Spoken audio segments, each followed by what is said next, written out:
Hey everybody, it's Norm from Tested.com. I'm here at DesignerCon 2016. Now, a lot of artists here work in a variety of materials, but Freehand Profit here works in shoes. Shoes Yes, are your indeed. material, sneakers. Yeah, so I look at a sneaker like a classic album, the way a producer or a DJ samples a record and creates a whole new beat, a whole new sound, a whole new art form. That's what I do with the sneakers. You turn them into masks. Yes. Helmets and masks. Wow. How did this begin? So it all started in 2010. I did a daily project that took a year, and every day for a year I would make, design, or draw some sort of mask, and it's called Mask 365. Okay. And after a while I was looking for new materials to work with, something to keep it interesting, but also something that meant something to me. And I actually made a piece out of an old purse, an old handbag that a friend was throwing out because it was falling apart. And I made the first handbag gas mask, and it was really striking. I loved the process, but handbags don't mean anything to me. Right. So I was like, what has some quality leathers, some cool branding, interesting colorways, but means something to me? And I looked down and I realized the answer was on my feet the whole time. So I started small. I went to the Nike outlet, picked up a $20 pair of Blazers, and just got to work, and it just went from there. Now, when you look at a shoe, you look at shoes differently now, I imagine, Absolutely. than you did in 2010. Huge. What pops out at you about a shoe? You know, some shoes mean more to me now because of what I've done with them through the artwork. Other times I'll see shoes and I'm like, I would never wear that, but I know exactly how I would turn that into a mask. Wow. Other ones I'm like, that's a shoe to wear. That's not going to be interesting for a mask, but it's beautiful on foot. And a lot of the work is commissioned, so sometimes clients will bring me pieces that don't scream out to be a mask, but I have to think about it and say, what does this shoe say to me? Is there a character behind this shoe?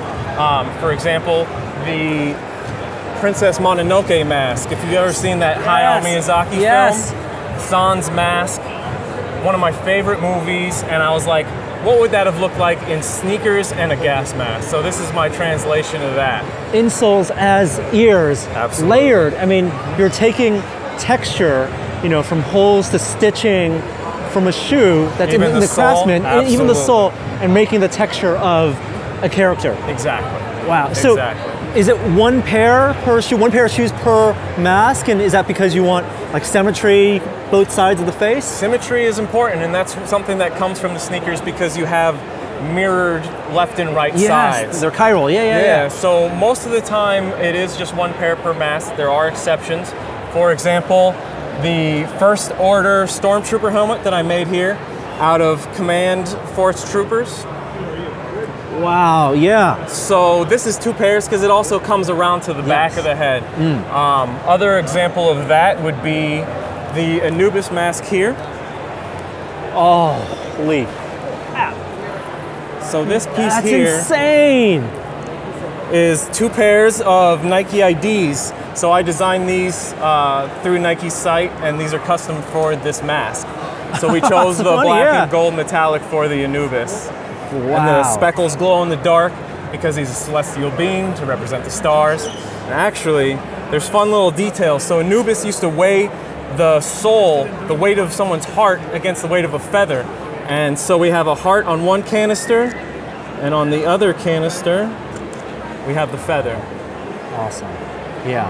In terms of mixed media, this is as diverse as you can get. Absolutely. Yeah, it goes from, there's stitches, there's thermoplastics, resin casting, there's rivets, just whatever it takes to get the job done. And because there's so many different materials in the sneakers, you got to use the right material for the right part. Depends on what you're trying to do with it. So at your booth here, you have a shoe. You're working in progress, right? Yes. You're deconstructing your pieces. What do you have going on? So what we have here is what I call a live chop. So the first part of any mask is the deconstruction of those shoes, and these pieces will then dictate some of the character of that mask. This is where I start from. And because I've always been really inspired by hip hop, it reflects through my process. So just like I said, I take these materials and sample them like a DJ. This is like a freestyle to me. I go in and I make my decisions based on what's in front of me. And most of the time there's no sketches, no plan. I may have an overall concept of where I'm going with it, but it's all freestyle. And so what I like to do is show that deconstruction, that sacrifice. And today's was a hell of a sacrifice. The Easy 2s, crazy resale price, normally go for thousands of dollars, even in used condition. And this will be turned into a mad scientist gas mask, actually. Oh, that's so cool. I mean, and over your hundreds of shoes that you've made, there are certain things you know that shoes will work well for. Eyes, Right. mouth, gas mask, Exactly. the rubber sole is going to work well for that. Yeah. And those are your only kind of constraints. It's going to be a mask. Right. And you know, some concepts are bigger than others. An elephant gas mask, for example, that took me about 72 weeks. It was my 100th piece. And you know, there's things like, so the tusks are resin cast, but in each one of the air canisters, there is an SD card with an archive of all the work that came before it.